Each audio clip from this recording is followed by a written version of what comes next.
اعوذ باللہ من الشیطان الرجیم بسم اللہ الرحمن الرحیم الحمد للہ رب العالمین الصلاة والسلام علی رسولہ الکریم وآلہ الطیبین الطاہرین المعصومین سیما بقیت اللہ فی الارضین روحی وارواح العالمین لتراب مقدمہ الفدا وَلَعْنَةُ اللَّهِ عَلَىٰ أَعْدَائِهِمْ أَجْمَعِينَ مِنْ يَوْمِ عَدَاوَتِهِمْ إِلَىٰ قِيَامِ يَوْمِ الدِّينِ أَمَّا بَعْدُ فَقَدْ قَالَ عَلِيُّ بْنُ أَبِي طَالِبٍ عَلَيْهِ الصَّلَاةُ وَالسَّلَامُ كُونَا لِلظَّالِمِ خَصْمًا وَلِلْمَظْلُومِ عَوْنًا۔ خدا کا لاکھ لاکھ احسان ہے کہ خدا نے ہمیں توفیق عطا فرمائی کہ ہم قدس کے موضوع پر چند عرائض آپ کی خدمت میں پیش کر رہے ہیں۔ ہم نے گزشتہ گفتگو میں آپ کی خدمت میں عرض کیا تھا کہ ہماری اسرائیل کے ساتھ جنگ، اسرائیل کے ساتھ مخالفت کوئی ذاتی نہیں ہے، ذاتی مفادات کے لیے نہیں ہے، اقتدار ذاتی کے حصول کے لیے نہیں ہے، اپنی من مانی کے لیے نہیں ہے، بلکہ ہم آئیڈیالوجی کی بنیاد پر اسرائیل سے نفرت کرتے ہیں اور اسرائیل کی مخالفت کرتے ہیں، اور اپنے بل بوتے پر جتنی ہمارے اندر طاقت موجود ہے اس کے مطابق ہم اسرائیل کے ساتھ جنگ کرتے ہیں۔ یہ ہماری نظریات، ہماری آئیڈیالوجی اور ہمارے افکار کی وجہ ہے۔ اور اس میں ہم نے عرض کیا تھا ایک آئیڈیالوجی یہ ہے کہ چونکہ اسرائیل امام زمانہ عجل اللہ تعالی فرجہ شریف کی حکومت کے خلاف ہے، امام علیہ السلام کی عالمی حکومت، امام علیہ السلام کی وہ خلافت الہیہ اور الہی حکومت کے قیام میں مخالفت کرتا ہے اور اس کے سامنے روڑے اٹکا رہا ہے، اس کے سامنے سازشیں کر رہا ہے اور اس کے سامنے آ کر کھڑا ہو گیا ہے، اس لیے ہم امام علیہ السلام کے اس دشمن، امام علیہ السلام کے مشن کے اس دشمن کے مخالف ہیں۔ اور چونکہ ہم امام علیہ السلام کے مشن کی تکمیل کے لیے کوشاں رہنے والے ہیں اور اس کو اپنی سعادت سمجھتے ہیں، اس لیے ہم اسرائیل کے مقابلے میں کھڑے ہیں۔ دوسری بات ہم نے یہ عرض کی تھی کہ ہمارے مظلوم امام علی بن ابی طالب علیہ السلام نے یہ ارشاد فرمایا تھا کہ جو بھی ظالم ہو تم نے اس ظالم کا مقابلہ کرنا ہے، اور جو بھی مظلوم ہو تم نے اس مظلوم کا ساتھ دینا ہے۔ اسرائیل ظالم ہے اور فلسطینی مظلوم ہے، غزہ کے مسلمان مظلوم ہیں، ہم ان مظلوموں کے ساتھ کھڑے ہیں اور اس ظالم کے مقابلے میں کھڑے ہیں۔ یعنی اسرائیل کے ساتھ ہماری جنگ آئیڈیالوجی کی بنیاد پر ہے، اسرائیل کے ساتھ جنگ ہمارے ذاتی مفادات کے لیے نہیں ہے۔ تو بس اسرائیل کو مردہ باد جب ہم کہہ رہے ہوتے ہیں، یا ہم امریکہ کو جب مردہ باد کہہ رہے ہوتے ہیں، تو اس کا مطلب یہ ہے کہ ہم یہ کہہ رہے ہوتے ہیں کہ یا امام زمان لبیک، لبیک یا مہدی کہنا اور مرد آباد اسرائیل کہنا، یعنی دونوں ایک ہی بات ہے۔ یعنی میں جب مرد آباد اسرائیل کہہ رہا ہوتا ہوں تو میں حقیقت میں امام زمانہ عجل اللہ تعالی فرجہ شریف کی حکومت کے مخالف کے خلاف نعرہ لگا رہا ہوتا ہوں اور امام علیہ السلام کے مشن کی حمایت کا اعلان کر رہا ہوتا ہوں۔ تو بس میں یہ جو مرد آباد امریکہ اور مرد آباد اسرائیل کہہ رہا ہوتا ہوں، یہ اپنی آئیڈیالوجی کی بنیاد پر کہہ رہا ہوتا ہوں، اس لیے کہ جہاد کے سٹیپس ہیں۔ پہلا سٹیپ یہ ہے کہ آپ تلوار لیں اور ظالم کے مقابلے میں آ کر کھڑے ہو جائیں۔ جو بھی خلافت الہیہ، جو بھی حکومت الہیہ کے قائم کرنے میں مخالفت کرے اس کے مقابلے میں آ کر کھڑے ہو جانا چاہیے۔ یا دوسرا سٹیپ یہ، اگر اس کے اوپر آپ قادر نہیں ہیں تو دوسرا درجہ یہ ہے کہ آپ زبان سے اس کی مخالفت کریں، اور اگر آپ زبان سے بھی اس کی مخالفت نہیں کر سکتے تو آپ دل میں اس کے خلاف بغض رکھیں۔ نہ، ہم تو زبان کے ساتھ تو کم از کم مخالفت کر سکتے ہیں۔ اس لیے جب ہم اسرائیل کے خلاف آواز اٹھا رہے ہوتے ہیں تو حقیقت میں ہم جہاد کر رہے ہوتے ہیں۔ اب میں آپ کو بتانا چاہ رہا ہوں کہ جب ہم یوم القدس مناتے ہیں تو حقیقت میں ہم کیا کر رہے ہوتے ہیں؟ حقیقت میں ہم عزاداری کر رہے ہوتے ہیں۔ عزاداری کیا ہے؟ عزاداری یہی ہے نا کہ حکومت الہیہ کے قیام کے لیے جو اٹھا تھا اس کی حمایت کے لیے آواز بلند کرنا، اور جو اس کے مخالف ہے اس کے خلاف آواز بلند کرنا، یہی عزاداری ہے۔ عزاداری یعنی حسین ابن علی علیہ السلام جو حکومت اسلامی، حکومت الہیہ کے قیام کے لیے جنہوں نے قیام کیا تھا، اس ظالم کے، اس غاصب کے خلاف جو قیام کیا تھا وہ امام علیہ السلام نے قیام کیا تھا۔ تو امام علیہ السلام کے حق میں آواز کو بلند کرنا اور اس دشمن امام کے مخالف آواز بلند کرنا، یہی عزاداری ہے۔ اس لیے حضرت امام خمینی نے یہ ارشاد فرمایا تھا کہ میں بوسے دیتا ہوں ان ہاتھوں کو جو عزاداری سید الشہداء میں اٹھتے ہیں، کہ یہ ہاتھ حقیقت میں تمہارے سینے پر نہیں، یہ یزیدیت کے منہ پر تماچا ہوتے ہیں۔ تو آج ایک عزاداری یہ ہے کہ ہم اس مردہ یزید کے خلاف آواز کو بلند کریں اور اس وقت کے امام کے حق میں آواز کو بلند کریں، اور ایک عزاداری یہ ہے کہ آپ اس وقت کے موجودہ جو شیطان ہے، جو موجودہ یزید ہے، اس کے خلاف آواز بلند کریں، اور آپ کے امام وقت جو ہیں ان کی حمایت کے لیے آواز بلند کریں۔ یہ عزاداری جو مردہ یزید کے خلاف کرنا ہے، یہ ثواب ہے، اور آج کے وقت کے یزید کے مقابلے میں آ کر کھڑا ہونا اور اس کے مقابلے میں آواز کو بلند کرنا اور اپنے امام کی حمایت اور ان کی حکومت الہیہ کے قیام کی حمایت کی آواز کو بلند کرنا، یہ عزاداری آج کی عزاداری ہے۔ یہ عقل کہتی ہے کہ آج یہ عزاداری کرو۔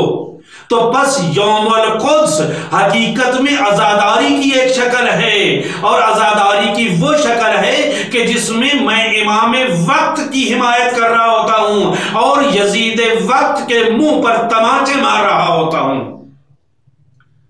دوسرا، جب میں یوم القدس کو منعقد کر رہا ہوتا ہوں اور قدس کے دن میں اسرائیل اور امریکہ کے خلاف آواز کو بلند کر رہا ہوتا ہوں، تو میں حقیقت میں تبرہ کر رہا ہوتا ہوں۔ تبرہ بھی یہی ہے نا، تبرہ یہی ہے کہ وہ جو دشمن حق ہے، وہ جو ظالم ہے، اس کے خلاف آواز بلند کی جائے۔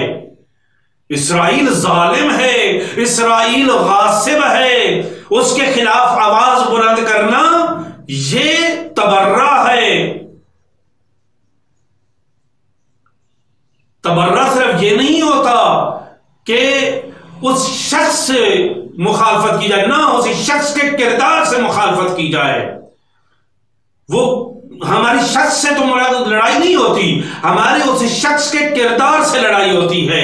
اس شخص، وہ کردار کسی کے اندر بھی نظر آئے، ہم اس سے نفرت کریں گے، ہم اس سے بغض رکھیں گے، اور اگر ممکن ہو سکے تو اس کے خلاف آواز اٹھائیں گے، اور اگر اس سے زیادہ خدا توفیق دے تو ہم اس کے مقابلے میں آ کر کھڑے ہو جائیں گے، ہم مظلوم کا دفاع کریں گے، ہم ظالم کے مقابلے میں کھڑے ہوں گے۔ تو یہ حقیقت میں تبرہ ہے جو ہمارے فروعات دین میں سے ہے، جو ہم پہ واجب ہے، بس ہم واجب کو ادا کر رہے ہوتے ہیں۔ اور تیسری چیز، ہم جہاد کر رہے ہوتے ہیں۔ یہ میں نے پہلے عرض کر دیا، یہ جہاد کی ایک قسم ہے کہ آپ ظالم کے مقابلے میں کھڑے ہو کر آواز بلند کریں، مظلوم کے حق میں آواز بلند کریں، یہ جہاد ہے۔ پس ہم فروعات دین میں سے جہاد اور تبرہ پہ عمل کر رہے ہوتے ہیں، اور وہ عزاداری جو ہماری شہرگ حیات ہے، ہم حقیقت میں عزاداری کر رہے ہوتے ہیں یوم القدس کے دن۔ یوم القدس کا منانا حقیقت میں عزاداری ہے، حقیقت میں یہ تبرہ ہے، حقیقت میں یہ جہاد ہے، اور ہم فروعات دین پر عمل کر رہے ہوتے ہیں جو ہم پر واجب ہے۔ بعض لوگ یہ سوال کرتے ہیں، یہ سمجھتے ہیں کہ یہ ایران کے حق میں آواز بلند ہو رہی ہوتی ہے۔ نہیں، حضرت امام خمینی رضوان اللہ تعالی علیہ نے انقلاب اسلامی بعد جو دو بڑے کام کیے ان میں سے ایک یہ تھا کہ حضرت امام خمینی نے اس شاتم رسول، اس گستاخ رسول سلمان رشدی کے خلاف فتویٰ دیا تھا اور کہا تھا کہ یہ واجب القتل ہے، اور دوسرا یوم القدس کا اعلان کیا تھا کہ جمعۃ الوداع اس کو تمام مسلمان یوم القدس کے طور پر منائیں گے، قدس کی آزادی کے لیے فلسطینیوں کے حق میں، مظلوموں کے حق میں آواز بلند کریں گے، قبلہ اول کو حاصل کرنے کے لیے، اس کے تقدس کو بحال کرنے کے لیے آواز بلند کریں گے۔ بس حضرت امام خمینی نے یہ جو دو کلمات، دو اہم احکام صادر فرمائے، یہ بہت سخت تھے، لیکن اس لیے صادر فرمائے کہ اب ولایت کی حکومت قائم ہو چکی تھی۔ اب حقیقت میں امام کی سربراہی میں، امام کے فقہا نے، امام کے علم سے متصل لوگوں نے یہ قیام کیا تھا اور ایک حکومت بپا کی تھی۔ بس ان کی ذمہ داری تھی کہ جہاں پر بھی اسلام کے مقدسات کی توہین ہوگی یہ ان کا دفاع کریں۔ یہ فلسطینی مظلوم تھے، وہاں پر ہمارا بیت المقدس تھا، بیت المقدس تھا، بیت اللہ تھا، اللہ کا گھر ہے، وہ اس کا دفاع کرنا ہے۔ بس یہ ولایت کی حکومت کی یہ ذمہ داری بنتی تھی کہ اس کے لیے آواز بھی بلند کریں، اور وہ شاتم رسول جو گستاخ رسول ہے، جس نے رسالت کی توہین کی ہے، اس کا بھی دفاع کرے، اس کے خلاف اعلان جنگ کرے۔ اور آئے تھے آغا رفسنجانی جو اس وقت کے صدر تھے، انہوں نے آ کر کہا تھا امام یہ جو آپ نے فتویٰ دیا ہے اس کے واجب القتل ہونے کا،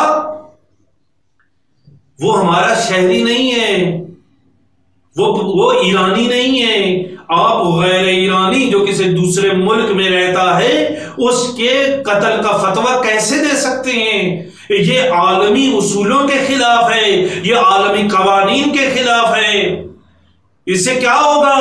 حضرت امام خمینی نے پوچھا، کہا کہ وہ اپنا سفارت خانہ بند کر دیں گے، اس کے اور کیا ہوگا؟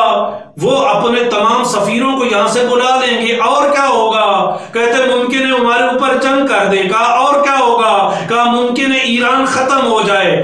کہا تو کیا ہم نے یہ انقلاب ایران کو بچانے کے لیے کیا ہے یا اسلام کو بچانے کے لیے کیا ہے؟ ہم اسلام کا دفاع چاہتے ہیں، ہم ایران کا دفاع نہیں چاہتے۔ بس یہ قدس کا اعلان ہو یا اس شاتم رسول کے خلاف فتویٰ ہو، یہ کیا ہے؟